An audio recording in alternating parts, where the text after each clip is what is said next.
Hello everyone, welcome back. Today we're going to make this portal that you see on the screen right now. One of my subscribers seen one I made for a thumbnail that I have. This is pretty close. I don't have the exact media. I have lost what I had. I used AI to make the portal.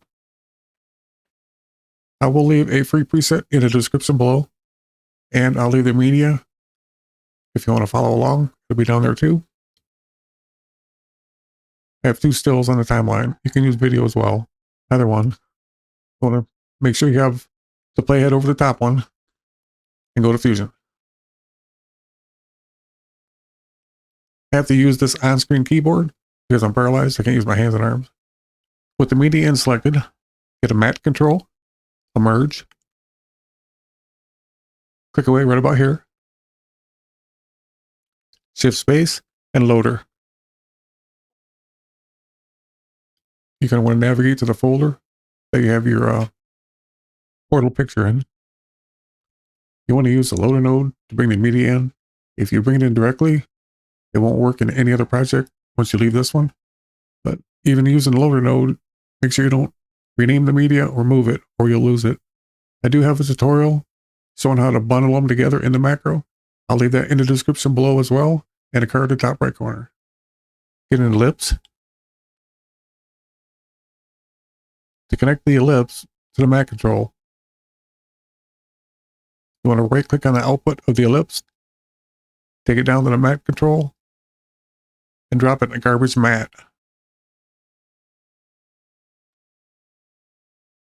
Then go to the inspector and select invert. Then right click on the width, expression. Take the pick whip over to the height and let go. You want to set this one to the center part of the portal. We're going to see through.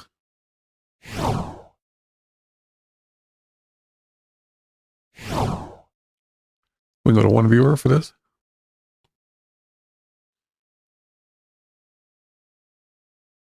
Right click on the ellipse. Copy. Click away right here. Right click and then paste instance.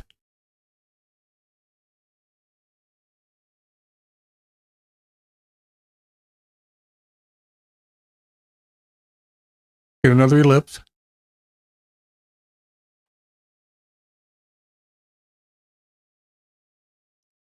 I want to make that one just inside the ring. Again, right click on the width, expression. That just keeps it symmetrical. And that would be good enough right there. Go back to the original ellipse. Go to paint mode and subtract.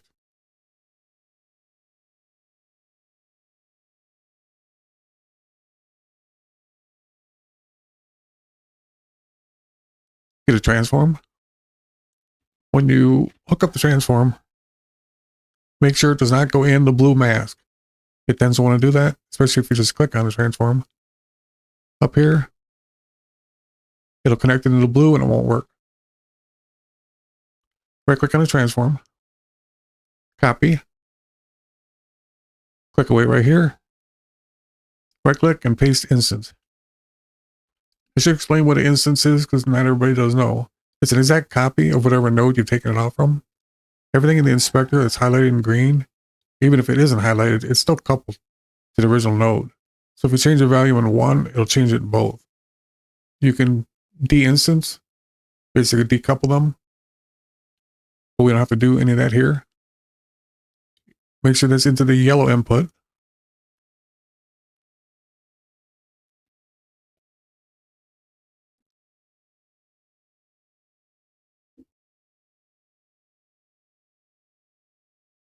I'm going to set the size of the transform for the default setting at 0.8. Then select the transform instance, shift space, and resize.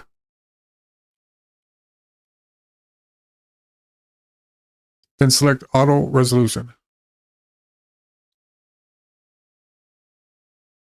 I like to click the reset size too. This will allow any 16:9 resolution. So you can use it on 4K, 1080, or 720. Let's rename this one Controls. Highlight all the center ones. Do not select the media in and the media out. Right click on any one of the other nodes. Go to Macro. Create Macro. Give it a name.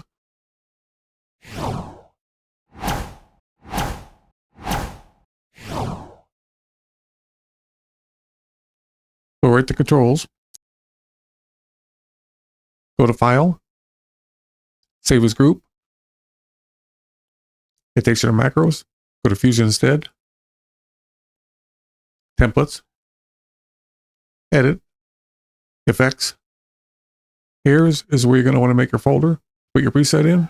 Once again, don't name it exactly the same or Resolve won't recognize it. And we'll go find it.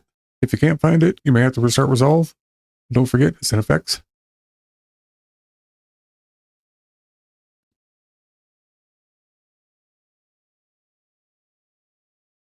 There you go. And if you don't see the controls in the inspector, make sure you click on it. And there's a little tab that says Effects, select it. And you can put whatever you want in the background. And if you select it, you can resize it as well. And move it around.